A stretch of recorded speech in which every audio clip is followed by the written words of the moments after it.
بسم اللہ الرحمن الرحیم۔ محترم ناظرین، السلام علیکم ورحمۃ اللہ وبرکاتہ۔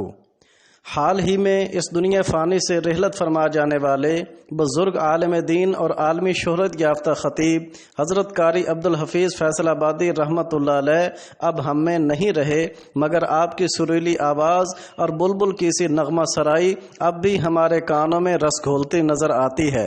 سوشل میڈیا پر گردش کرتی خبروں میں بتایا گیا ہے کہ آپ کی قبر پہ معجزہ خداوندی کا ظہور ہوا، جس کو خلقت کثیر حتیٰ کہ پولیس اہلکاروں نے بھی دیکھا اور محسوس کیا۔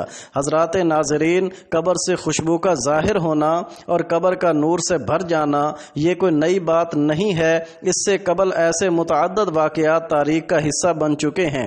کون نہیں جانتا کہ میانی صاحب قبرستان میں جب امام الاولیاء شیخ التفسیر حضرت مولانا احمد علی لاہوری رحمۃ اللہ علیہ کو دفن کیا گیا تو آپ کی قبر سے خوشبو کے جھونکے آنے لگے۔ چند سال قبل انڈونیشیا میں ایک حافظ قرآن کی تدفین ہوئی تو اس کی قبر نور سے بھر گئی۔ ایسے میں حضرت قاری عبد الحفیظ فیصل آبادی رحمۃ اللہ علیہ کی قبر پہ کسی بھی معجزہ خداوندی کا ظہور ہونا کوئی بعید از قیاس نہیں ہے۔ لیکن کیا واقعتاً ایسا کچھ ہوا بھی ہے یا نہیں ہوا تو معتبر ذرائع سے اس کی کوئی تصدیق حاصل نہیں ہو سکی۔ لہٰذا سامعین، سنی سنائی خبروں پر یقین نہ کیجیے۔ اللہ تعالیٰ سے دعا کیجیے کہ اللہ تعالیٰ حضرت قاری صاحب کے بخشش فرمائے، ان کی دینی خدمات قبول فرمائے اور اللہ تعالیٰ ان کو کروٹ کروٹ جنت نصیب فرمائے۔ آمین ثم آمین۔